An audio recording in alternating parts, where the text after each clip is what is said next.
Está en proceso de aprobación, pero actualmente algunas de ellas están aprobadas.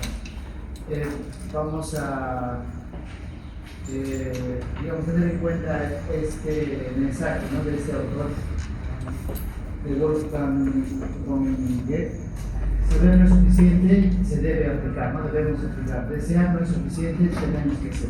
Muchas veces podemos tener conocimiento, ¿no?, podemos aprender muchas cosas, pero lo que tenemos que hacer como profesionales de la salud y sobre todo en el medio en el que estamos es aplicar todo lo que sabemos y hacer, ¿no?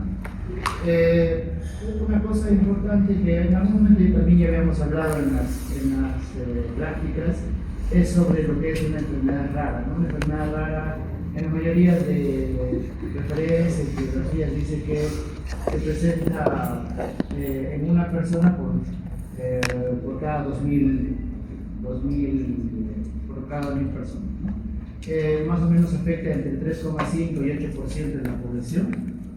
Y un dato importante es que estas enfermedades raras, la mayoría, el 80%, tienen una causa genética. Ahora, también es necesario resaltar el hecho de que cuando uno acude a las salas de hospitalización en pediatría, aproximadamente el 71% de los pacientes tienen un fondo genético, hay un cambio en su genoma. Y esto va a provocar aproximadamente el 10,5% del gasto hospitalario, ¿no? O sea, significa que a pesar de que esto es bajo, ¿no?, al final es el impacto que tiene desde el punto de vista económico es bien importante. Además, también les habíamos comentado de que hay una heterogeneidad clínica, es decir, que las características fenotípicas son muy variables. Hemos comentado también en el laboratorio que las características se pueden observar desde la etapa prenatal hasta incluso la etapa adulta mayor. Y en esta clase lo que vamos a hablar la mayoría de las veces es que existen estas medicaciones que ya están aprobadas por entes u organismos de alto control, ¿no? Como la FDA o la EMA, la FDA en Estados Unidos y la EMA en Europa. Eso ya habíamos hablado sobre los errores en el metabolismo, ¿no? Ya solamente para repasar, esto es una cascada metabólica. Tenemos en la mayoría de las veces en los errores en el metabolismo lo que se compromete es una enzima, y lo que se observa entonces es una disminución en la actividad enzimática, provocando de que se acumulen algunas sustancias, disminuyan otras o aparezcan metabolitos tóxicos, ¿no? Y las características clínicas van a depender de la vía metabólica afectada y puede estar relacionado a el aumento de este metabolito, a la disminución, a la aparición de un metabolito tóxico o incluso la combinación de estos. Mirando entonces desde un punto de vista de la fisiopatología, tenemos el defecto genético. Este cambio en el genoma va a provocar entonces una proteína defectuosa. Esto en los errores innatos del metabolismo, una acumulación de sustrato. Lo que no son errores innatos del metabolismo, lógicamente esto no ocurre, el mecanismo es diferente. Pero siempre, digamos, hay una serie de cascadas patogénicas complejas que muchas veces incluso estamos por aprender, ¿no? Y eventualmente eso puede provocar o solo una disfunción, ya sea en ganancia de función o pérdida de función, por eso se dice disfunción. Acá no está hablando de algo específico. O esto puede estar asociado, por ejemplo, a una muerte celular, ¿no? Entonces, la disfunción con la combinación de la muerte celular o una u otra, vamos a tener las características clínicas que el espectro, como acabamos de decir, es muy amplio, ¿no?, muy heterogéneo, ¿no? Pueden haber pacientes que, por ejemplo, solo tienen una característica clínica, o sea, por ejemplo, solamente hipertensión arterial, ¿no? O sea, desde la hipertensión arterial, que probablemente ustedes han escuchado con frecuencia, o la diabetes mellitus, puede ser una enfermedad rara, ¿no?, sobre todo si es que esta aparece en una etapa precoz. Por ejemplo, un paciente con diabetes mellitus tipo 2 de 20 años, eso no es una diabetes mellitus es como la mayoría de las personas, ¿no? Lo más probable es que tenga un cambio genético y que la forma de tratamiento probablemente va a ser diferente. Entonces, como la aproximación terapéutica es la siguiente, si tenemos el defecto genético, la idea es dar terapia génica. Entonces vamos a hablar un poco sobre terapia génica. Si tiene alteración de la proteína defectuosa, que tenemos las terapias de reemplazo enzimático, esto sobre todo en los errores en el metabolismo, las chaperonas, algunos moduladores de la proteostasis o incluso el trasplante de células hematopoyéticas, ¿no? Este trasplante de células hematopoyéticas incluso están dentro del tratamiento de algunas enfermedades, no necesariamente, otra vez repito, de errores en el metabolismo. En la acumulación de sustrato lo que se hace es la terapia de sustitución de sustrato o fórmulas especiales. En cascadas patogénicas complejas, si bien hay terapéuticas en investigación, sin embargo, existen algunos ya trastornos donde, conociendo la cascada patogénica compleja, se ha podido establecer o crear medicamentos dirigidos, ¿no? ¿Y qué es lo que hemos estado haciendo en estos años? Desde que, bueno, apareció la enfermedad y la medicina en sí, es el manejo sintomático, ¿no? Claro, hemos ido mejorando con los medicamentos, etcétera, pero esto, digamos, se hace se realiza, perdón, desde hace mucho tiempo.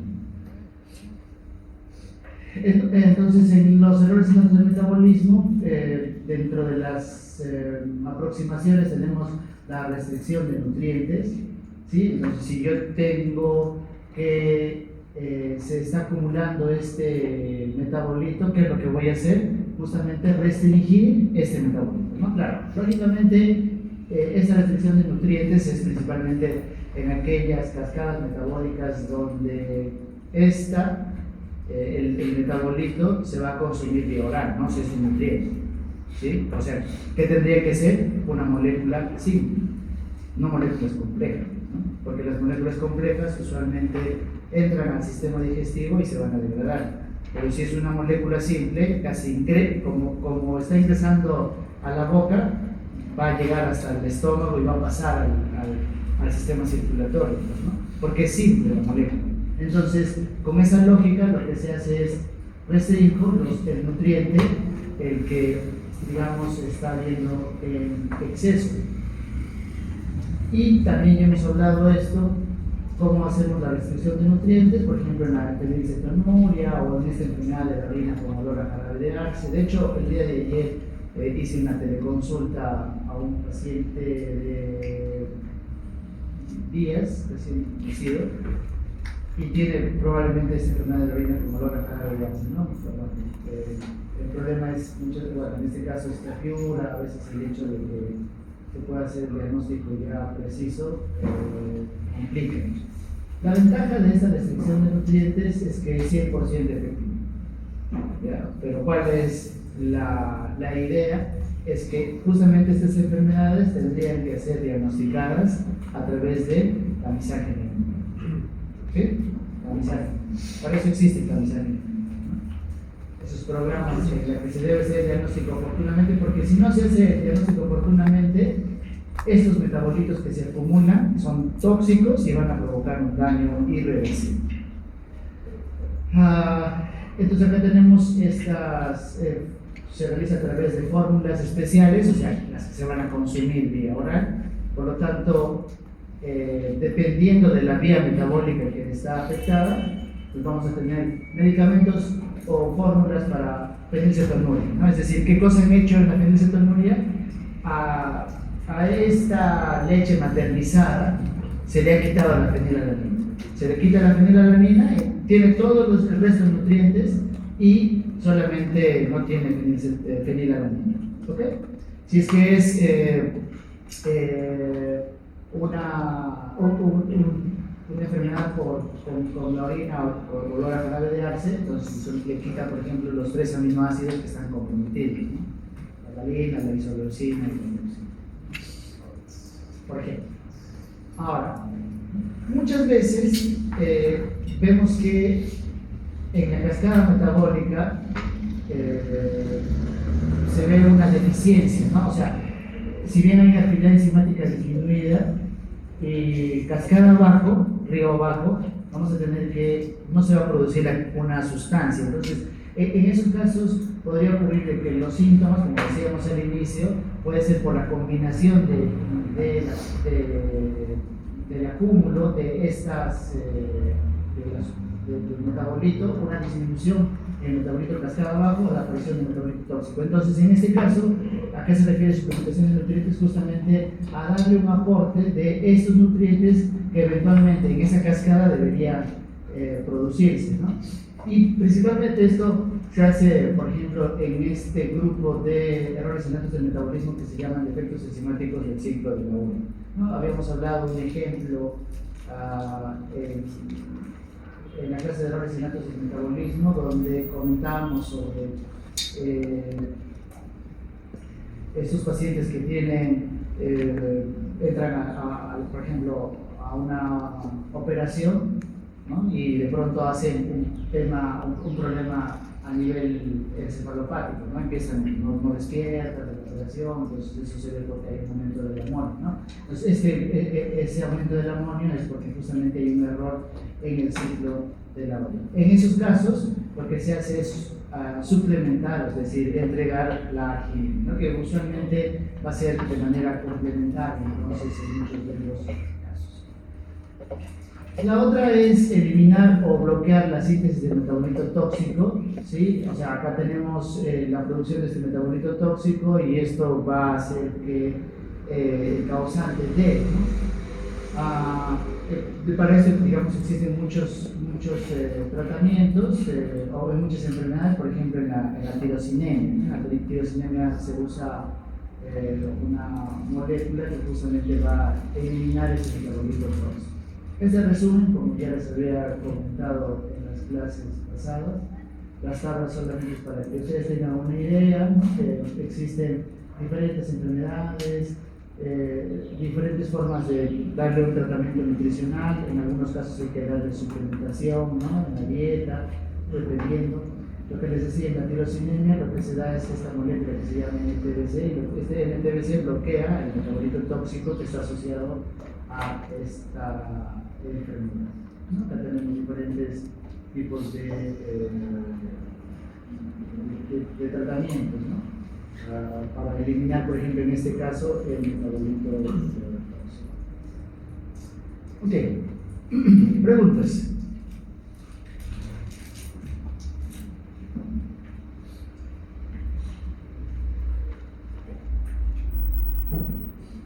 Este es un repaso entonces de lo que hemos visto en errores innatos de metabolismo, sobre todo en moléculas simples. Cuando vemos que existe una alteración en los errores innatos del metabolismo, una disminución en la actividad enzimática, entonces los tratamientos disponibles están la terapia de reemplazo enzimático, el uso de chaperonas y la activación enzimática y también el trasplante de células hematopoyéticas. ¿Ya? El trasplante de células hematopoyéticas también en algunas enfermedades, en algunos errores innatos del metabolismo pueden ser útiles. Entonces, en las terapias de reemplazo enzimático, estas ¿en qué van a servir? ¿No? ¿Cuál sería, digamos, su objetivo? Principalmente aquellas enfermedades donde las moléculas son complejas, ¿no? Donde las moléculas son complejas. ¿Y cuáles son estas moléculas complejas? Los esfingolípidos, ¿no? Porque están compuestos por lípidos, los mucopolisacaridosis, perdón, la glucogenosis tipo 2, la fosfatasa, la deficiencia de lipasa ácida, incluso esta lista se hace mucho más larga. Sin embargo, en esa terapia de reemplazo enzimático, actualmente lo que han ido creando son estos medicamentos, pero no solamente para estas enfermedades del bosque lisosomal, sino para enfermedades donde la vía metabólica va a utilizar un complejo o una molécula simple, ¿no? Por ejemplo, fenilcetonuria. O sea, en fenilcetonuria no solamente se tiene la posibilidad de darle estos medicamentos que son estas fórmulas especiales, sino también terapia de reemplazo enzimático, ¿no? Por eso que les decía, esta lista aún se agranda, ¿no? Entonces vemos acá que las mucopolisacaridosis, algunas de ellas tienen tratamiento actualmente. Estas son las medicaciones disponibles, incluso algunas de ellas pueden haber una diversidad. ¿Y por qué existe una diversidad? ¿No? Porque, digamos, la enfermedad de Gaucher tiene 3 medicamentos que se pueden ofrecer, porque esta es una enfermedad frecuente dentro de las enfermedades de los errores gigantes del metabolismo, sobre todo del depósito lisosomal. Porque Fabry, como ven acá, también tiene 2 posibilidades, igual porque es también una patología frecuente. Y porque en el mundo se utiliza mucho, ¿no? Por ejemplo, para Fabry y para Gaucher, en Perú está disponible sobre todo, por ejemplo, en la seguridad social, ¿no? En el de salud lo utiliza hace mucho tiempo. Entonces, como les decía a un grupo anterior, ¿no? La idea de esto es que mientras uno más consuma, van a haber más opciones y los precios van a bajar, ¿no? ¿Sí? Es como igual, si nosotros vemos estos medicamentos como algo inalcanzable, como que no se debería comprar, como que por eso difícil, digamos, de acceder, es más o menos lo estaríamos mirando como si fuera unos jets privados, ¿no? ¿Sí? Entonces, si uno lo mira de esa manera, digamos, de manera lejana, no vamos a poder acceder a esto, pues, ¿no? Pero si nosotros, digamos, empezamos a hacer uso, los precios van a bajar. Solamente comentario, ¿no? Cuando iniciamos los estudios de genética molecular en el hospital, de hecho, había muchas personas que estaban en contra de hacer esos estudios, ¿no? Incluso dentro de la misma institución, dentro del mismo servicio, ¿no? No estaban de acuerdo porque era un estudio muy caro. Y el microarray costaba más o menos en 2015 alrededor de 5.000 soles. ¿Sí? Claro, esto uno dice, wow, mucho, ¿no? Pero en las siguientes licitaciones, con la misma empresa, y siendo nosotros los únicos que compramos, y de hecho somos los únicos que compramos en Perú, los precios fueron bajando de manera progresiva, ¿no? Y ahora cuesta 1.700. Entonces, yo estoy completamente seguro que si hubiera, primero, otra empresa proveedora, segundo, que exista, por ejemplo, otras instituciones que consuman esta tecnología, seguramente el precio sería más bajo. O sea, solamente nosotros consumiendo, el precio al inicio es muy alto, después bajando, hasta eventualmente costar 1.700, entre 1.500 y 1.300 euros. Y lo mismo entonces ha pasado con estos medicamentos. De hecho, una buena parte, desde que se creó la molécula para la enfermedad de Gaucher, hasta que aparecieron moléculas alternativas, solamente Genzyme y luego esta empresa Genzyme fue comprada por Sanofi, eran los exclusivos, ¿no? Pero después aparecieron la competencia y luego los precios incluso bajaron, toda la competencia con precios más accesibles.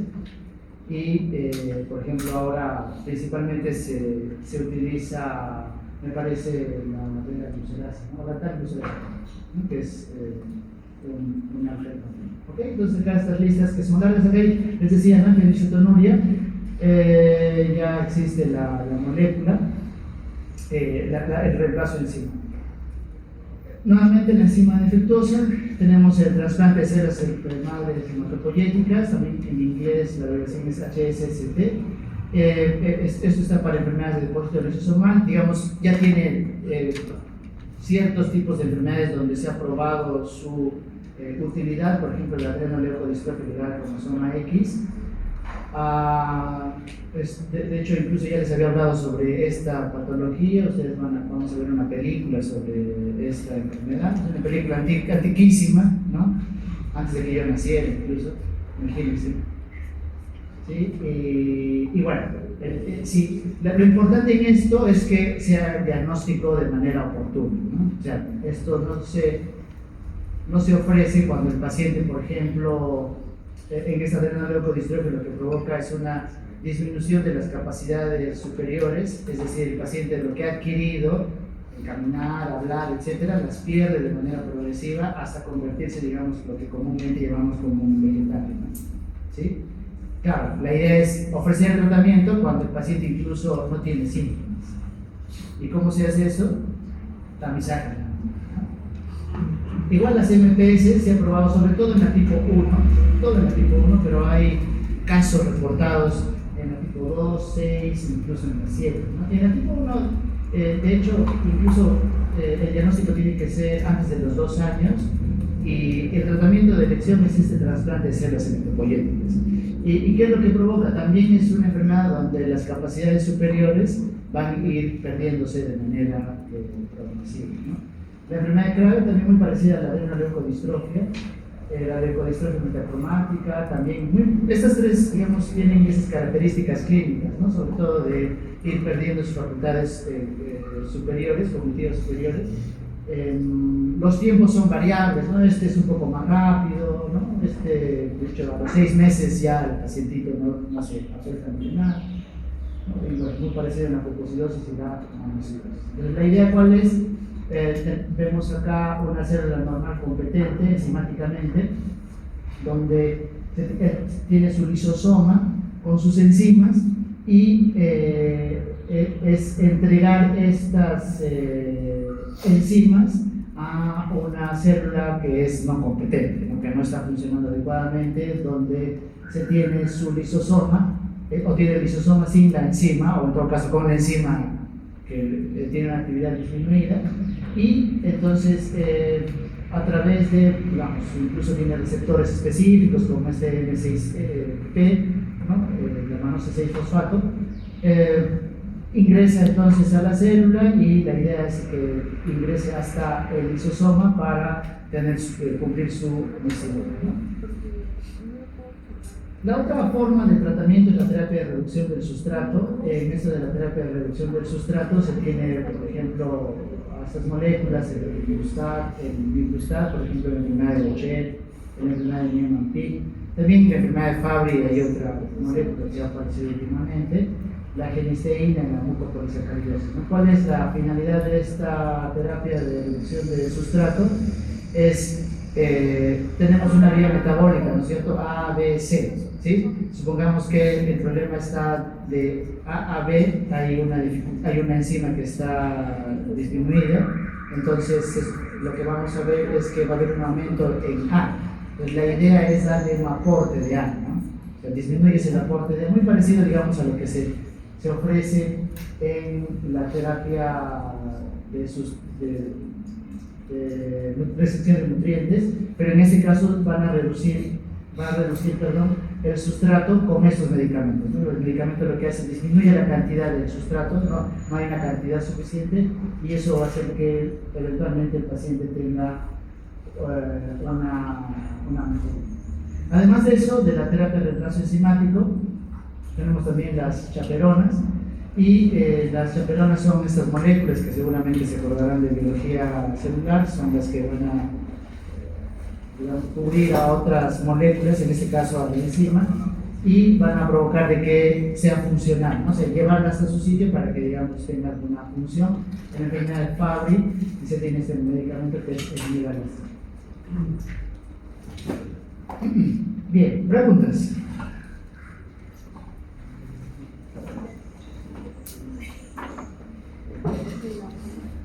Todos estos medicamentos que estamos comentando están aprobados por FDA, EMA o por las dos entidades, ¿cierto? Por si acaso, ¿no? Cuando yo les diga esto es investigación, ya, bueno, ahí le ponen unas cosas. Ok, vamos a hablar sobre terapia génica. Esta también se conoce como genoterapia. La idea fue introducida desde mediados del siglo XX, ¿no? O sea, solo 13 años después de que se conocía la estructura tridimensional del ADN, después de que Watson y Crick determinaron esta estructura. Este autor, Tatum, dice: incluso podemos ser un tanto optimistas respecto a las posibilidades a largo plazo de una terapia fundamentada en el aislamiento, diseño, síntesis e introducción de nuevos genes en células defectuosas particulares, ¿no? ¿Okay? A veces es cuestión de proponerse, ¿no?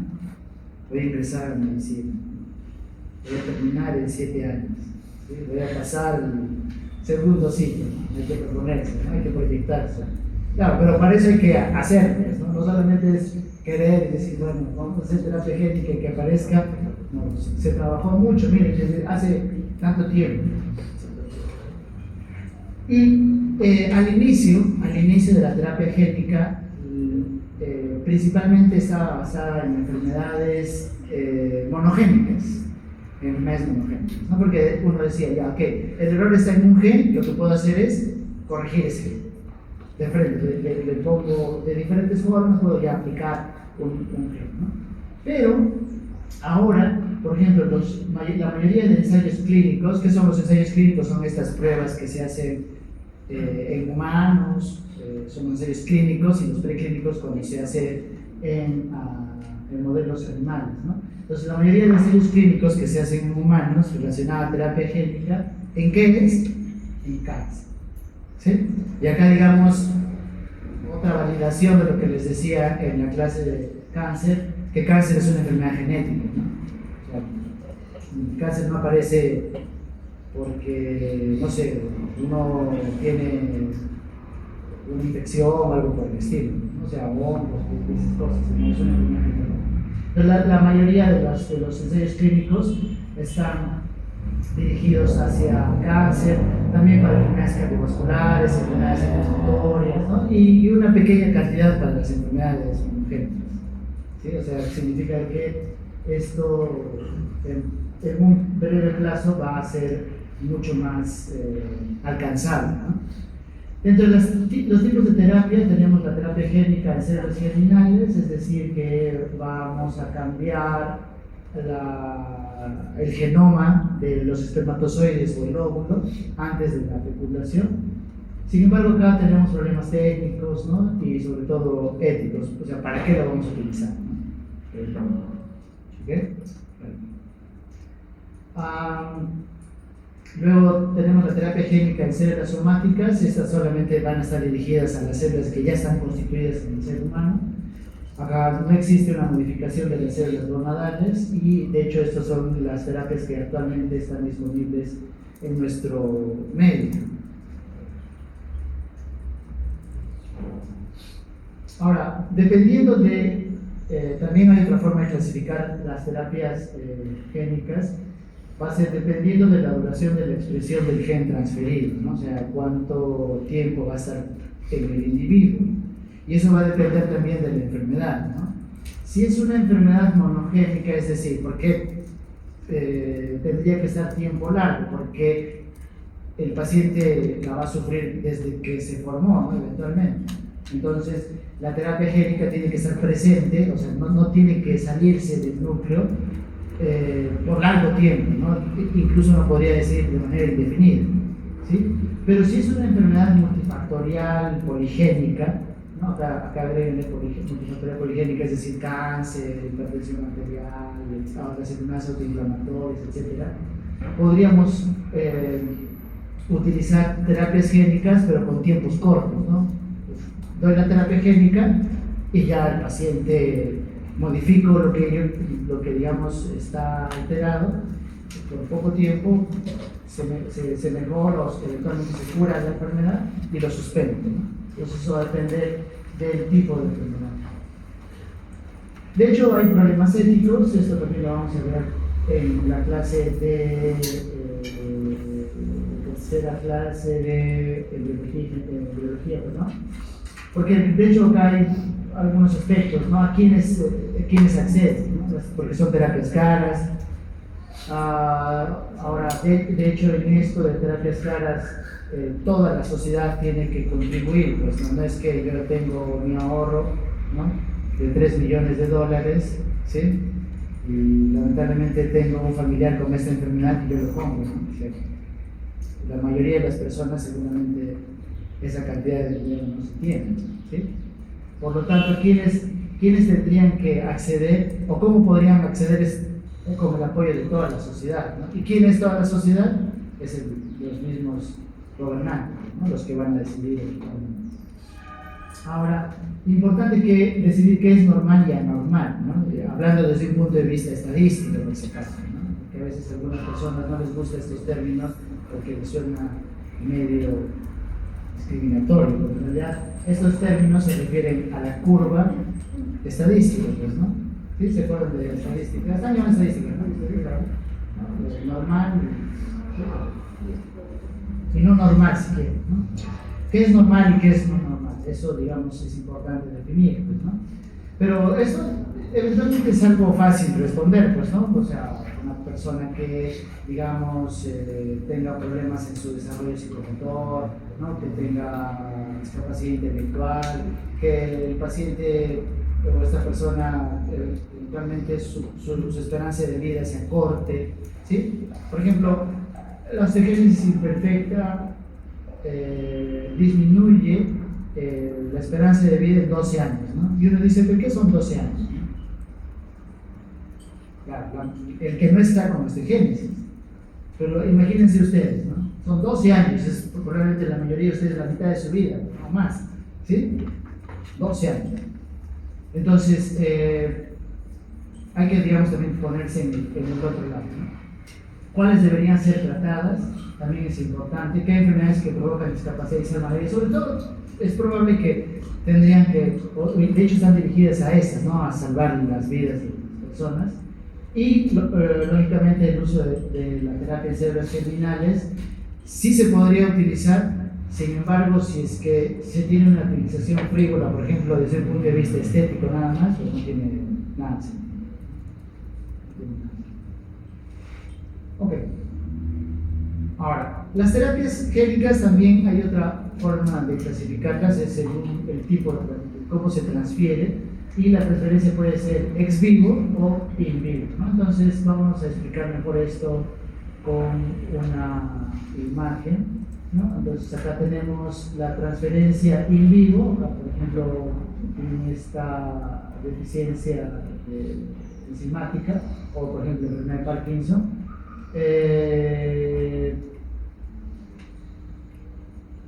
Lo que se hace es tener un virus con la cadena, la secuencia, perdón, del gen, y se directamente, ¿no? De manera directa, al órgano que estuviera afectado, se coloca el virus, ¿no? Por ejemplo, ya sea en estas deficiencias enzimáticas o por ejemplo en hemofilia, ¿no? Esto es in vivo, o sea, de manera dirigida. Y ex vivo significa lo siguiente: lo que se hace primero es se extrae las células, por ejemplo, de acá de médula ósea, se extrae las células de médula ósea, luego esas células de médula ósea que ya están fuera, se le va a agregar el virus, ¿no? Se le agrega el virus y luego esta se transfiere, ¿no? Regresan otra vez al cuerpo. Por eso se llama in vivo y ex vivo. ¿Sí? La otra forma de clasificar las terapias génicas es según cómo se va a transportar, ¿ya? Y puede ser mediada por virus, puede ser las terapias por nucleótidos cortos, el uso de nanopartículas, o tenemos lo que últimamente se utiliza o sea, que se está utilizando con bastante rapidez, es lo que es la edición génica, ¿no? En la terapia basada en virus vamos a subdividir aquella donde se usa los adenovirus, acá tenemos los adenovirus, ¿no? Estas se van a incorporar a la célula, acá lógicamente ven que hay un receptor que lo reconoce, ¿no? Ingresa en la célula, y luego este virus, bueno, se separa, digamos, de todas sus moléculas que están constituidas, y también lógicamente del ADN, y este ADN, que en este caso sería un gen, no se va a incorporar al ADN genómico del individuo, ¿no? Entonces acá tenemos un transgen que se llama episomal. Es decir, que no se incorpora a la misma secuencia del ADN, sino está dentro del núcleo y va a tener una función determinada de producir la proteína que está aquí, ¿no? Entonces, transgen episomal. Esto, bueno, acá tenemos otros los virus adenos asociados, que son más pequeños. La idea es similar, ¿no? Donde igual hay una interacción transgénica, no es como este de acá, donde hay un transgen episomal, o sea, no se incorpora al ADN genómico, mientras que en los virus adeno-asociados, es que el gen que ingresa se va a incorporar al ADN genómico, ¿no? Por eso se llama interacción transgénica. Luego, de hecho, ya existen estas moléculas para la atrofia muscular espinal. Miren el nombre tan largo que tienen estas terapias génicas, ¿no? Así de, digamos, lo quieren hacer complejo. También, hasta hace poco se tenía esta molécula que se llama Libera, pero la sacaron del mercado, principalmente se vendía en Europa, y esta se utilizaba para pacientes que tenían esta deficiencia de lipoproteína lipasa. Esta deficiencia de lipoproteína lipasa provoca pancreatitis crónica. Entonces hay muchos pacientes que una y otra vez ingresan por pancreatitis y en estos casos se podía utilizar esta terapia génica, ¿no? Pero como les digo, la han llegado a sacar.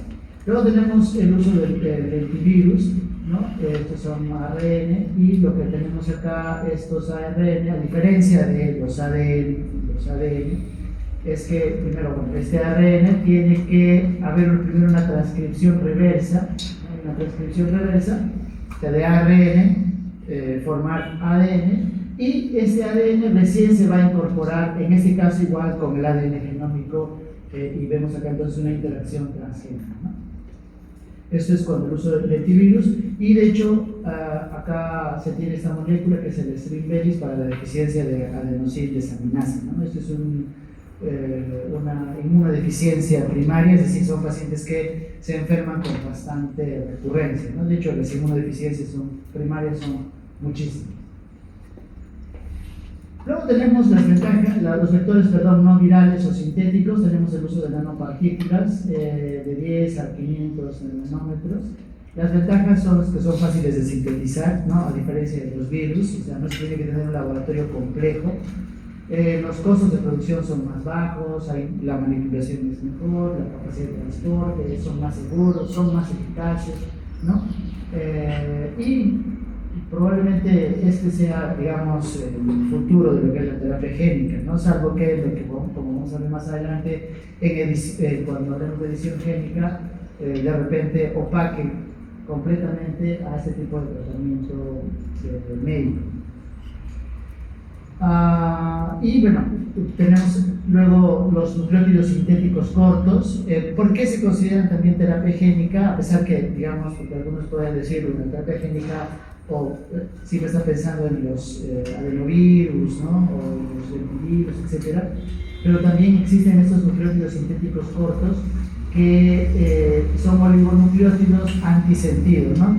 Son parecidos a lo que hemos hablado, microARN. ¿Se acuerdan del microARN? Que es un tipo de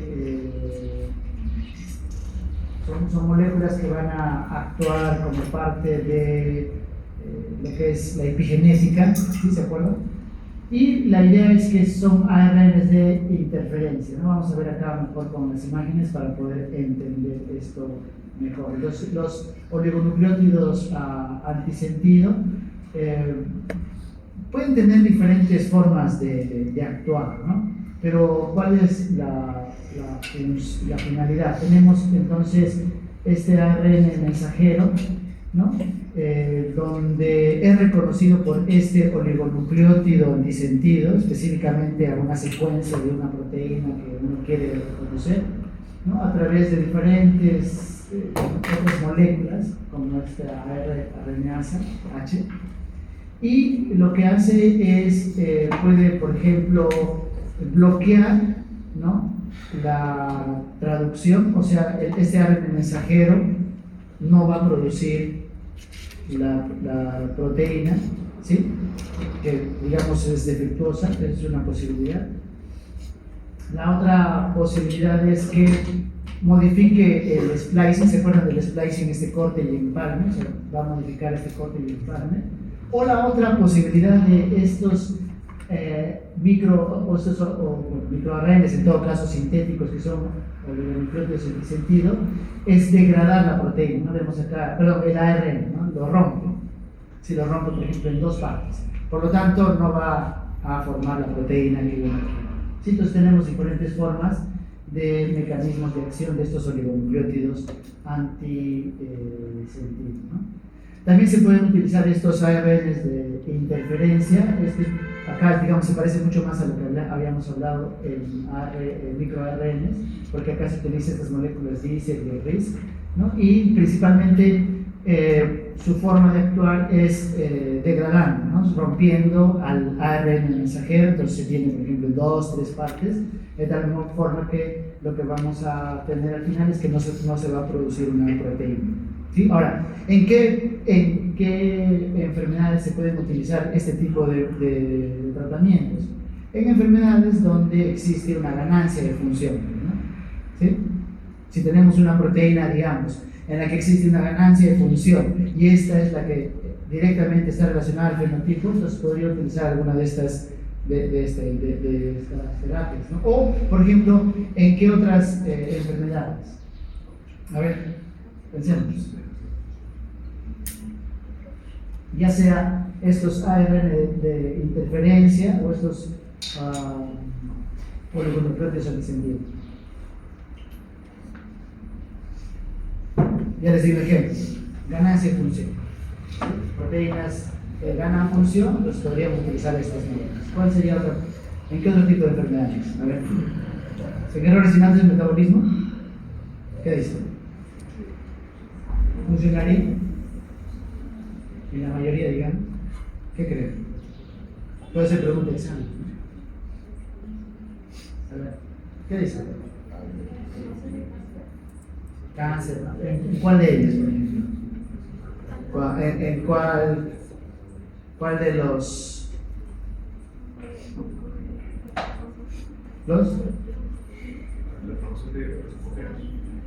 los oncogenes, ¿no? Porque hay ganancia de función. ¿Sí? Muy bien. ¿Qué más? ¿En qué más? ¿En qué enfermedades más podría?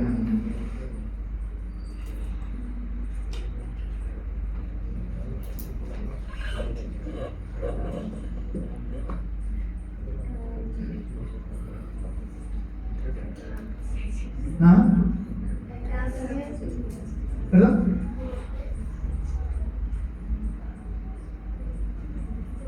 ¿Cuál?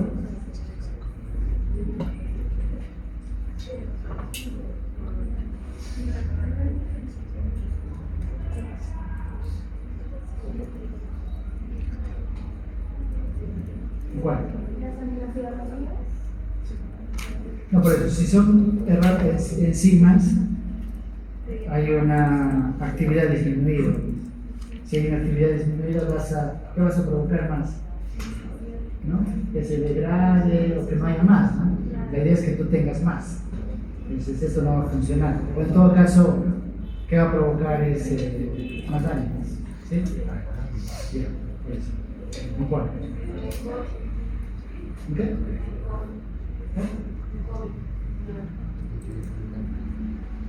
No, enfermedades genéticas, ¿de qué hemos hablado?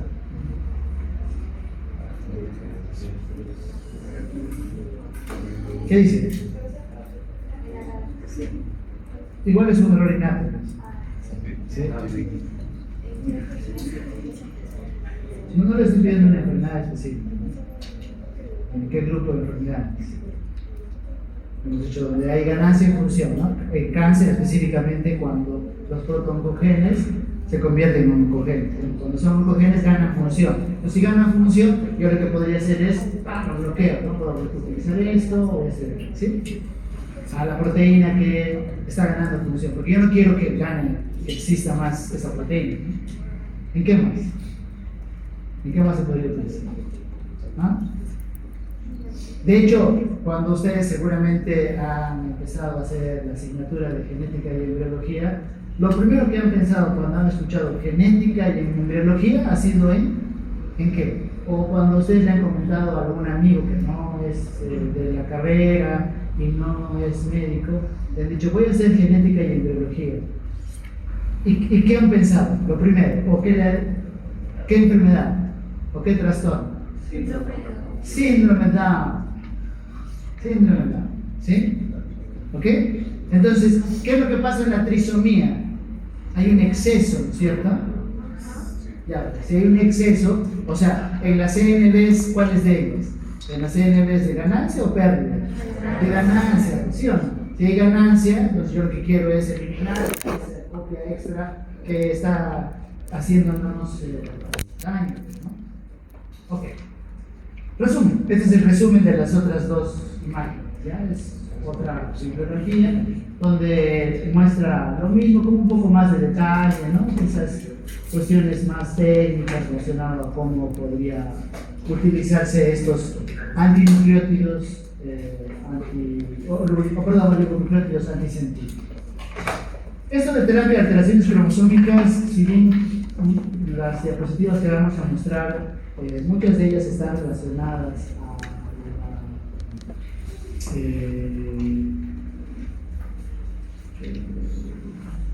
son enfermedades que son algo frecuentes, pero digamos no van a algunas de ellas todavía no están aprobadas, no están aprobadas. Sin embargo, ya hay publicaciones interesantes relacionadas a la terapia de alteraciones cromosómicas. Entonces, algunas consideraciones teóricas para repasar: mejorar los efectos de una alteración cromosómica en las células. ¿Y qué es lo que debemos hacer? Por ejemplo, en las duplicaciones, la idea es silenciar o remover el segmento cromosómico, ¿sí? Luego, en las deleciones es reemplazar el material genético faltante. Esa es la idea en las terapias cromosómicas. Entonces, cuando hablamos de síndrome Down, cuando hablamos de síndrome de George, por ejemplo, cuando hay una lesión del cromosoma 22, también la mayoría de personas pueden ir pensando que esto no se va a curar nunca, ¿no? ¿Sí? Pero ya existe terapias que se han probado. Entonces, esto está basado, por ejemplo, al silenciamiento de estos cromosomas extras con esta molécula que se llama CIX, ¿no? Este CIX no hemos hablado, pero sí sería importante que ustedes le den una revisión. Este es un gen que es crucial para el silenciamiento de uno de los cromosomas X en las mujeres. ¿Sí? Eso sí hemos comentado, ¿no? Que las mujeres tienen dos cromosomas X, ¿sí? Los varones tenemos un X y un cromosoma Y. Entonces, la naturaleza, para compensar la dosis, lo que hace es apaga uno de los cromosomas X en las mujeres, para que no nos ganen, o sea, para que no tengan ventaja, ¿no? Sino ya mucho producción. ¿Ok? Entonces, lo que hace es silencia uno de los cromosomas X, lo apaga, funcional, ¿no? O sea, está el cromosoma X, pero uno de los cromosomas no se apaga, deja de funcionar. Y una molécula fundamental, porque son varias, es este CIX, que está dentro del cromosoma X.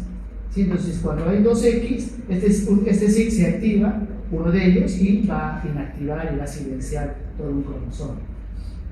Entonces, utilizando esa lógica, nuevamente, ¿no? Como les digo, los también residentes, y ya les he comentado a ustedes, ¿para qué es importante conocer la parte básica?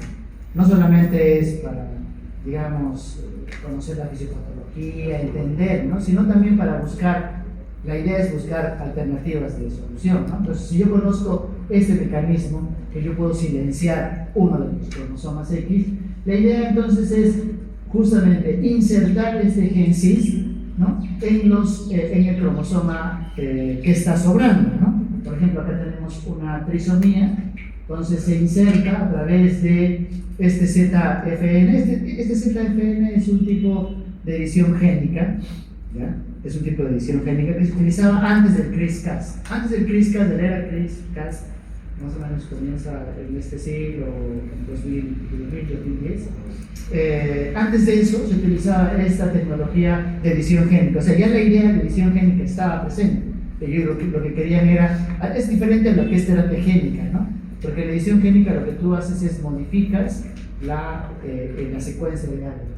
Entonces lo que se hace es, se utiliza esta edición génica, esta molécula, y se inserta entonces yo inserto acá al gen 6, a uno de los cromosomas, ¿no? Luego, bueno, doy una serie de tratamientos para que exista una activación de este gen 6, Y al final lo que vamos a tener es una inactivación. Acá lo pone pequeño, ¿no? O sea, pero lo está poniendo pequeño porque en realidad está presente, pero lo que va a hacer es apagarlo funcionalmente. ¿Sí? O sea, las mujeres en realidad son un cromosoma X nada, ¿no? Y bueno, hay partecitas que son pequeñas que están activas del otro cromosoma, pero bueno, este es un tema, como les digo, que sí sería interesante que ustedes le den una revisión un poco que amplíen este dato, ¿no? Entonces acá lo que está mostrando no es que lo elimina, sino que funcionalmente está apagado, ¿sí? Por lo tanto, lo que teníamos 3, ahora tenemos 2 cromosomas funcionales, ¿sí? La otra es utilizando una cascada un poco más compleja, que son estos marcadores seleccionables positivo o negativo en el cromosoma extra, ¿no? Y acá, por ejemplo, ya no utilizan edición génica, sino, por ejemplo, terapia génica, ¿no? Adenovirus, ¿no? Por eso acá este es un adenovirus, y la idea es se inserta una molécula, luego hay una selección positiva de aquellas células que contienen este gen, ¿no? Luego va a haber más replicación de las células. Posteriormente lo que se hace es a través de diferentes divisiones este cromosoma que está sobrando al final va a ir eliminándose de manera natural, digamos, y luego lo que se hace es se utiliza una selección negativa con otra molécula. Y lo que vamos a observar es justamente la eliminación de células que contienen este cromosoma con este gen insertado, ¿no? Y al final nos quedamos con 2, ¿sí? Probablemente la otra forma de tratamiento es mucho más sencilla, ¿no? Son menos pasos y más. Luego también lo que se ha visto es el uso de lo que se conoce como el rescate trisómico inducido por drogas, ¿no? Por ejemplo, hay un estudio interesante donde muestra que las células trisómicas de seres humanos, ¿no? Con el cromosoma 21 tratadas con esta molécula se vuelven euploides en un 24%, ¿no? O sea, de frente tú das esa medicación y rescatas a las células. Ahora, ¿qué es lo que pasa cuando me falta información? ¿No es cierto? Porque estamos hablando acá que sobra, ¿no? Las trisomías, sobre todo la trisomía 21. Pero ¿qué es lo que pasa cuando me falta información? Por ejemplo, la deleción del cromosoma 22, este síndrome de Lee-George, o por ejemplo vimos en las clases el síndrome de Angelman o Prader-Willi, ¿no? Lo que se tendría que hacer es utilizar estos cromosomas humanos artificiales o mini cromosomas, ¿no? Que son parecidos, digamos, a vectores que se van a integrar al citocelular en el citosol. Luego también lo que se ha visto es que existe una inducción a vamos a regresar a trisomías, inducir a que uno de los cromosomas que está sobrando sea un cromosoma en anillo. ¿Y por qué? Porque lo que se vio en la clínica, otra vez, la parte básica, ¿no? La observación. A veces, cuando ustedes hagan investigación, algunos que hacen un poco de investigación o hacen bastante investigación, digamos, tienen un poco de sesgo a lo que son investigaciones de observación, ¿no? Y no siempre las investigaciones de observación son malas. Si de hecho, gracias a la observación uno puede conocer qué podríamos hacer más adelante, ¿no? Plantear posibilidades. Entonces, por ejemplo, seguramente cuando salió el artículo donde se observaba que pacientes que tenían un cromosoma 17 en anillo, en el tiempo empezaron a observarlos, ¿no? Y vieron de que estas células se volvían euploides, ¿no? O sea, ese cromosoma en anillo desapareció, ¿ya? Y ese concepto, entonces, lo que hicieron es trasladar entonces a un modelo donde tenemos esa célula trisómica, se inserta esta molécula, ¿no? Se trata con, por ejemplo, en este caso recombinasa, y al tratarse con esta molécula se va a eliminar los telómeros y vamos a tener un cromosoma en anillo. Estamos repasando un poco para la siguiente clase, ¿no es cierto? Entonces se forma un cromosoma en anillo, ¿no? Porque los dos extremos de los telómeros se han perdido y esos dos extremos se vuelven pegajosos y se unen, ¿no? De tal forma que vamos a tener este cromosoma en anillo. Y cuando va pasando el tiempo, como les estaba comentando, las células van a perder este cromosoma. Esto es de manera natural, no espontánea. No hacen nada. O sea, acá solamente lo que hacen es provocar de que ese cromosoma se convierta en anillo y luego dejen que las células se repliquen una y otra vez y al final van a tener que se pierde ese cromosoma. ¿Cómo? No se sabe, pero lo hacen. ¿Ok? Ahora, esto igual se puede utilizar cuando falta información cuando falta información genética, cuando hay alteración en uno de los cromosomas, ¿no? Y luego lo que también se ha visto es que estas células cuando son monosómicas se convierten en disómicas, ¿no? De manera espontánea. ¿Por qué? Porque eliminan el cromosoma que digamos está alterado, en este caso porque primero lo han convertido. Aquí hay una falta, ¿no? Esta es una deleción de este extremo. Insertan este LOXP-KC en los extremos, se convierte este cromosoma en anillo, luego esta célula se vuelve monosómica, pero en el tiempo varias divisiones celulares van a ser disómicas.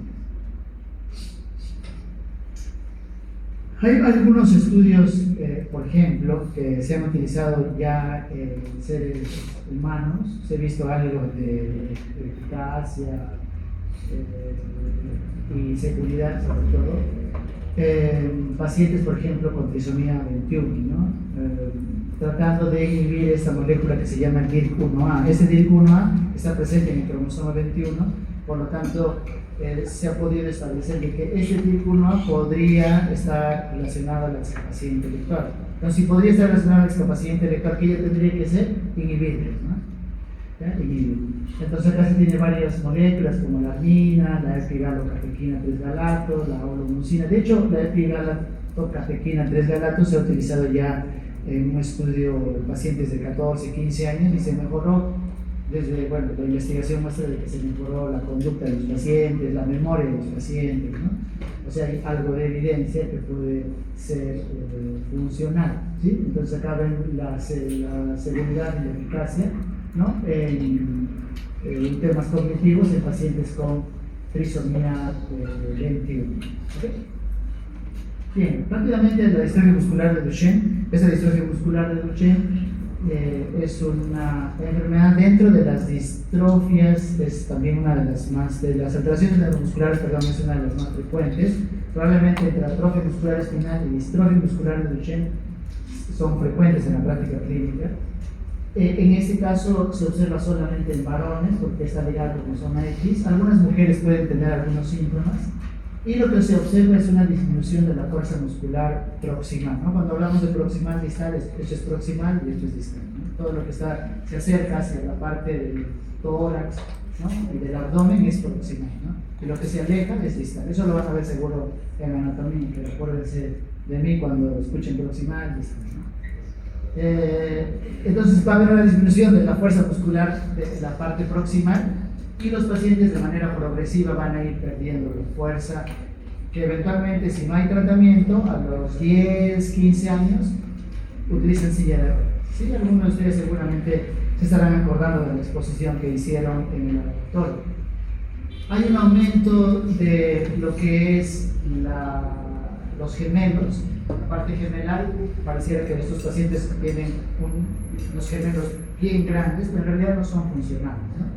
Hay este signo de Bowers, que son pacientes, o mejor dicho, el signo es el siguiente, ¿no? Se le pide al paciente que se siente en el piso y le dices para, ¿no?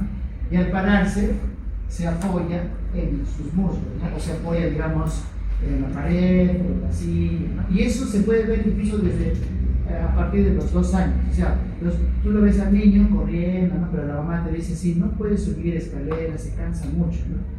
Entonces uno cuando le dice, a ver, siéntate y párate, entonces el niño cuando quiere hacer esto, se apoya. Normalmente uno no se apoya en los músculos. Y una cosa importante, que eso lo pueden tener en cualquier hospital. O sea, para hacer el diagnóstico de esta enfermedad no hay que ser genetista, no hay que tener la prueba genética a la mano, ¿sí? Porque con esto, que no es complicado y es fácil, el paciente, y de hecho las mamás van a la consulta una y otra vez y dicen: mi niño se cansa, ¿no? Mi niño camina también, está caminando de punta, no sé por qué, ¿no? Y a veces es tan fácil de decir: a ver, sentarlos en el piso, claro. Cuando son chiquitos, tú les dices: párate, en mi caso, que te hacen, ¿no? Pero una estrategia, ¿cuál es? Los sientan, la mamá le decimos: siéntelo y usted váyase, ¿no? Pero lo sientes, la mamá se va y el niño tras la mamá, ¿no? Se levanta y hace esto, ¿no? ¿Sí? Porque no le vas a decir: a ver, párate. Niño, a veces hay niños que los sientas, se va la mamá y se quedan sentados, ¿no? Sí, me ha pasado muchas veces, ¿no? O otros que los sientas y no se quieren sentar, no quiero, la dejen. Lo que se va a observar es este CPK, esta es una prueba de laboratorio muy elevado. Y esto es tan sencillo que, como lo repito, lo pueden tener en cualquier laboratorio. Cualquier laboratorio de cualquier hospital es o sea, no es nada que tener algo específico, ¿no? En algunos casos hay también afectación en el corazón. El tratamiento es multidisciplinario, ¿no? O sea, no solamente es la parte genética, tiene que estar el neumólogo, la ortopedia, medicina física, el uso de corticoides, ¿no? De hecho, los corticoides han mejorado la expectativa de vida por lo menos 10 a 15 años. Y el tratamiento es precoz, ¿no? El Plazacor, hay otra molécula que se llama vamorolona, ¿no? Pero lo malo es que tiene menos efectos colaterales, es mucho mejor que el de Plazacor en cuestiones de efectos colaterales, pero la parte mala es que, bueno, es un poco más cara y al final en nuestro medio tampoco está disponible, ¿no? Algunos tratamientos, por ejemplo, de oligonucleótidos antisentido, se utilizó en algunos pacientes, sin embargo, hasta hace poco, hace menos de un año, lo quitaron nuevamente del mercado, ¿no? Porque igual no se dio la efectividad. Hay unos medicamentos que van directamente a ciertas alteraciones, ¿no? Por ejemplo, acá dice es el exón 51. La molécula se llama etiplexen. De hecho, hay otras más, pero hace un año y medio se tiene la terapia génica, ¿no? Terapia génica en la distrofia muscular de Duchenne. ¿Sí? Entonces ahí le pueden agregar, existe actualmente en nuestra diapositiva, existe actualmente terapia génica para la enfermedad para la distrofia muscular de Duchenne. Se ha aprobado por FDA. ¿Okay? Y si ustedes sienten nuevamente estas enfermedades, seguro van a aparecer otras. Y atrofias musculares espinales, eso lo van a exponer el día de hoy. Rápidamente comentarles de que es por alteraciones en el gen SMN1, a las características, la forma clasificada, hay diferentes formas, ¿no? Algunos solamente lo clasifican en 1, 2, 3, 4, otros pueden clasificar en 3 adicionales más, ¿no? 3 tipos adicionales más. La forma de presentación va a depender principalmente de la cantidad de gen SMN1, ¿no? Es algo frecuente. Y un dato importante es que la frecuencia de portadores es de 1,38 a 1,90. De hecho, entonces, alguno de nosotros en esta sala es portador de atrofia muscular. Entonces, no es necesario que la pareja sea consanguínea, ¿okay? Porque es frecuente ser portador. 1,38 a 1,90. Promedio de un 5. El diagnóstico se hace determinando en la mayoría de los casos por la ausencia del exón 7 del gen SMN1. Esto lo podemos hacer, lo hacemos en el hospital de niños. La prueba genética es muy barata, ¿no?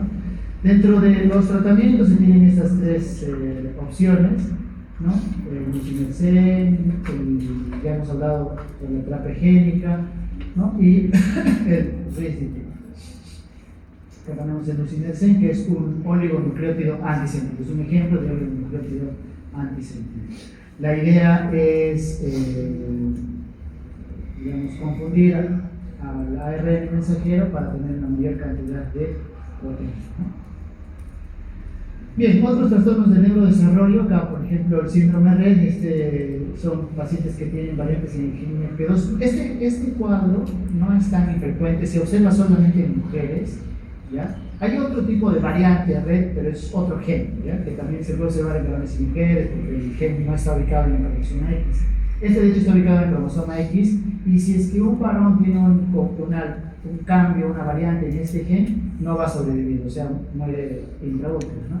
Pero las mujercitas o niñas que tienen variantes en este gen, un dato importante es que tienen un desarrollo normal hasta los 6 y 18 meses, ¿no? Es decir, les preguntas, ¿a qué edad sostuvo la cabeza? 3 meses, doctor. ¿A qué edad se sentó? 6 meses, doctor. ¿Caminó? 1 año. ¿Habló? Sí, doctor, hablaba. ¿Qué decía? Mamá, papá. ¿Qué más? Tengo videos incluso. Ah, ¿verdad, papá? Y de pronto se detiene, el desarrollo se detiene bruscamente y empiezan, además de eso, a tener una regresión del desarrollo. Cuando acude a la consulta, una mide el perímetro cefálico y vamos a tener una microcefalia, ¿no? Y además de eso van a tener movimientos estereotipados de todo tipo, ¿no? Como si estuvieran, por ejemplo, lavándose las manos o por ejemplo haciéndose así,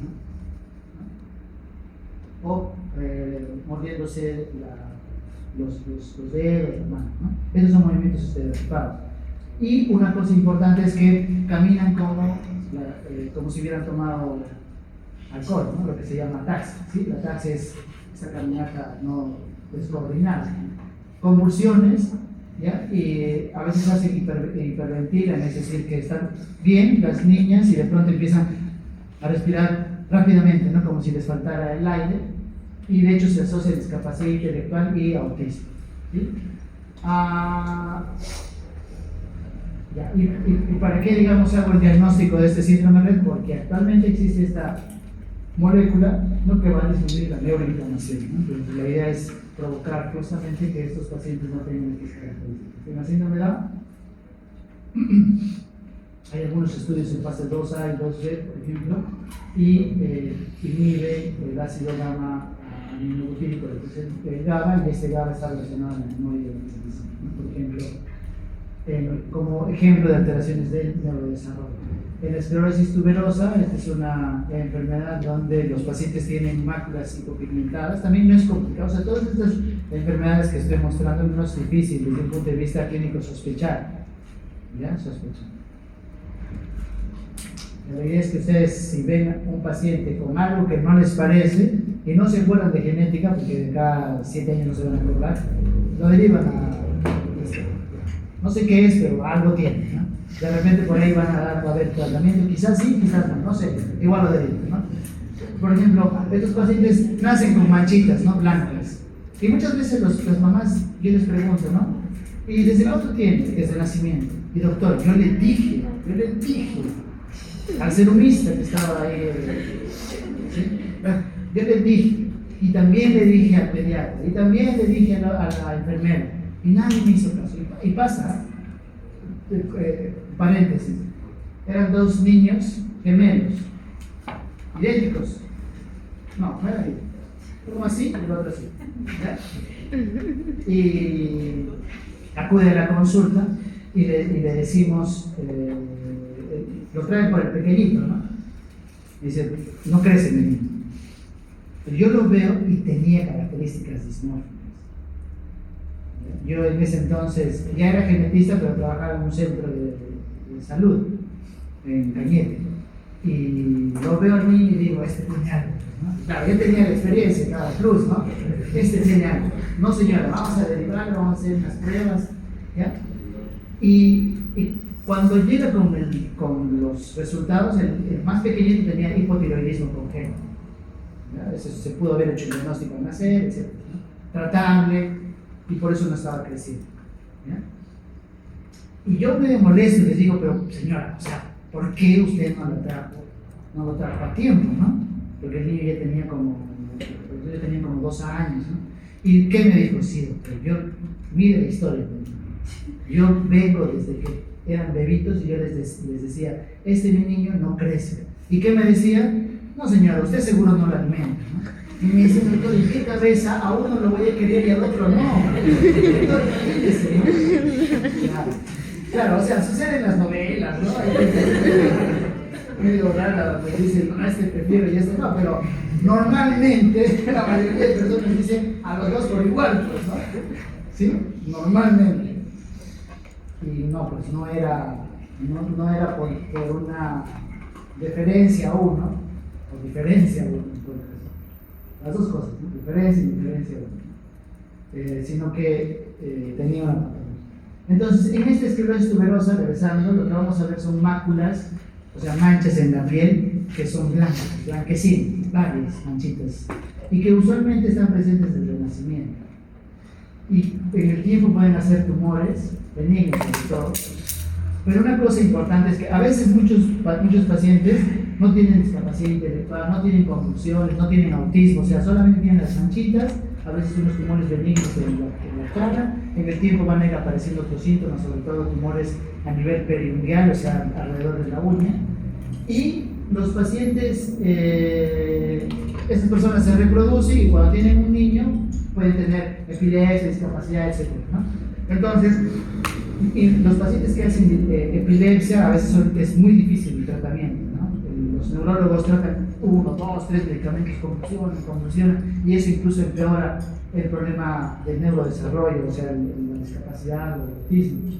Y en estos pacientes se utiliza el everolimus, ¿no? El everolimus es un tratamiento que justamente también actúa en la cascada metabólica. Habíamos hablado en las primeras diapositivas que hay medicamentos que actúan en las cascadas metabólicas, que están en investigación, pero les dije, vamos a decirles, este por ejemplo actúa en la cascada metabólica, este por ejemplo actúa en la cascada metabólica y está aprobado por FDA, ¿no? Igual que la acondroplasia, no lo van a hablar en los seminarios, ¿no? El tratamiento es esto, la vasoligide o vasoligide. Ya para van a comentar ustedes. Para terminar lo que es edición génica, CRISPR-Cas, este CRISPR-Cas es un complejo proteico que actúa para defenderse las bacterias de los virus, ¿sí? Es, digamos, su sistema inmunológico de las bacterias, ¿ya? Entonces, cuando lo descubrieron, igual otra vez, ¿no? Mucha gente dijo, ¿para qué sirve? ¿De qué me importan las bacterias? ¿Cómo se defienden? ¿No? ¿Yo qué puedo hacer con eso? ¿Sí? Bacterias, ¿sí? Y a veces uno dice, ya, pero descubrieron tal cosa, ¿qué será? ¿No? Pero miren cómo la gente va más allá, ¿no? Dicen, miren, ¿cómo funciona? ¿Qué cosa hace? Edita, ¿no? Esta defensa lo que hace, edita al genoma de la bacteria para que posteriormente, cuando otra vez sea atacada por un virus, se defienda. Y esa idea justamente es la que se trae con CRISPR-Cas, ¿no? Entonces, esto, de hecho, el sistema CRISPR-Cas tipo 2 lo extraen de los Streptococcus pyogenes y lo que hace es confiere resistencia a los virus, ¿no? Entonces, hace una edición génica, incorpora repeticiones cortas del ADN viral al genoma bacteriano, cosa que en la segunda infección se defiende, ¿no? De tanto no me vas a hacer, o sea, destruye al ADN, la idea es destruir al ADN viral. Entonces, en los eucariotas se hizo la modificación, se utilizó este complejo CRISPR-Cas9 en eucariotes, ese es todo el complejo, y la idea es esta, ¿no? Editar. O sea, la edición es cortas, como hacen las ediciones de las películas, ¿no? O las ediciones, por ejemplo, cuando utilizamos lo que comúnmente llamamos Photoshop, ¿no? ¿Ustedes cómo le llaman? Bueno, no sé. Eso, ¿sí? Vas cortando, pegando, no es para acá, ¿no? Está, ¿no? Y vas editando. Eso por eso se llama edición génica. Y la ventaja es que se puede seleccionar segmentos de ADN con bastante precisión. Esa es la ventaja, ¿no? O sea, el problema de los otros tipos de ediciones génicas eran que los procesos eran muy largos y sobre todo eran muy costosos, ¿ya? Ustedes, si quieren, hagan la prueba, entren y busquen CRISPR-Cas9 y comprar CRISPR-Cas9, ¿no? Y ustedes pueden escribir algunas de ellas y les van a decir ya, ¿cuál es tu tu secuencia en la que quieres utilizar CRISPR-Cas9 y te lo envían a tu casa. ¿Sí? Y es accesible. No es caro, no se puede utilizar, se puede hacer investigación relacionada a eso porque no es caro tener todo ese complejo con la secuencia específica. Y como decíamos, aquí hay una especificidad, lo bueno es que tienen bastante especificidad, pero sin embargo, en algunos casos podría no ser tanto, ¿no? Y pues eso va a depender de la secuencia, ¿no? Por eso es importante conocer la secuencia, conocer la parte básica, porque si uno elige, por ejemplo, una secuencia en la que eventualmente se puede estar presente en varias regiones del genoma, ¿qué va a ocurrir? Va a unirse a diferentes partes, ¿no? Del genoma, como tal dice, una unión promiscua, ¿no? O sea, en gran parte del genoma. ¿Pero eso por qué? Porque tú como investigador no reconociste o no supiste decirle exactamente cuál es la secuencia que quieres, ¿no? Por eso es importante esta evaluación. Las aplicaciones en enfermedades, lógicamente, y de hecho ya hay la aprobación, y no está en la diapositiva, me parece, que es el uso de CRISPR-Cas en beta-talasemia, ¿sí? Es la primera enfermedad que ya se está utilizando de edición génica. También se pueden modificar algunas plantas, biocombustibles, bueno, lo que es terapia génica y también el desarrollo de lo que son las drogas, ¿no? Entonces, no solamente podemos editar genes, sino podemos crear imágenes, ¿sí? Buscar lugares específicos del genoma y hacer, utilizando fluorescencia. Regular genes, o sea, miren, no solamente es edición génica, sino regular genes porque voy a modificar los factores de transcripción y puedo hacer también modificaciones epigenéticas, ¿sí? Modificaciones epigenéticas. Tenemos entonces bastantes usos, entonces en la anemia de células falciformes, bueno, acá dice investigación, pero esto ya fue aprobado, ¿no? En investigación de distrofia muscular de Duchenne, eso sí, cataratas, incluso lo que es la tuberculosis. Y miren, nuestro Inca, Pachacuti, qué decir, según comentarios reales, ¿no?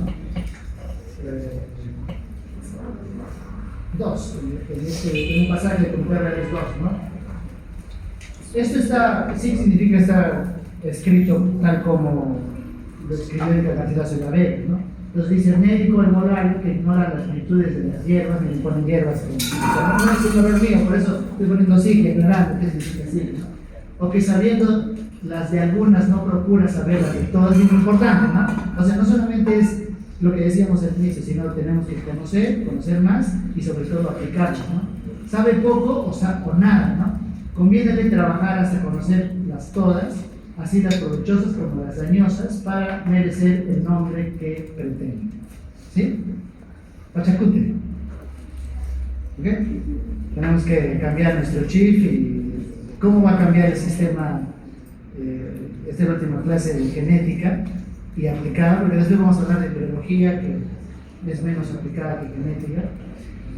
Entonces, la idea es que ustedes trabajen para mejorar, o mejoremos en todo caso nuestro sistema de salud, ¿no?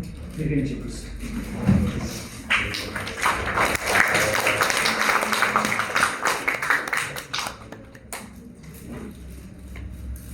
Como bien, les agradezco por haber venido.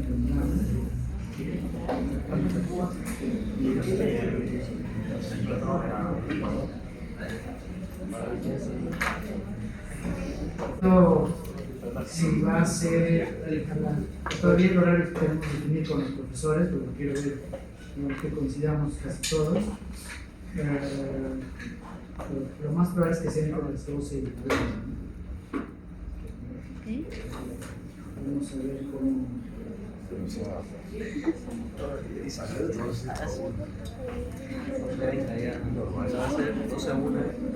Una 25 o 30 minutos de teoría y 10, 15 minutos de 45 minutos máximo ya. Sí, 100 colgados. 20 preguntas de teoría y 10 preguntas de Alejandra, Nicole, Daniel, Katia, Ariana, Rubí, Stefano, Leonardo, Valeria, Jean-Pierre, Alonso, Charlie, Alexandra, Regine, Alexandra Regine, Sofía, Yusen, Scarlett,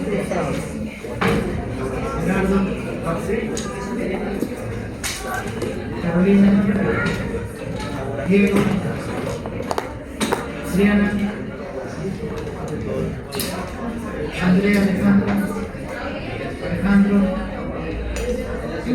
Rosa, Presente. Bruno, José,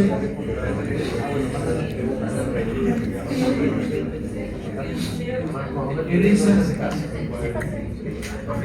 Fátima,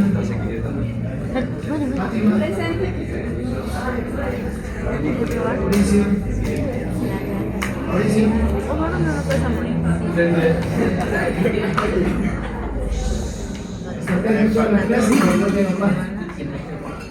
Zulema, Stephanie, Luis Franco, Fátima luego con Pablo, Fernando. Hernán Esteban, Valeria, Alexa, David, Mía, Paola, Álvaro Martín, Abraham, Claudia, Almudena, Macarena, Carolina, Adriana, Marcos, Heidi, Camila,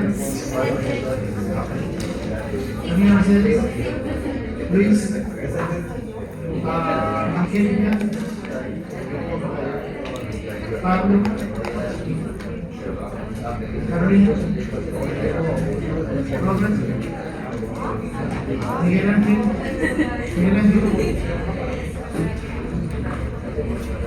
Kaori.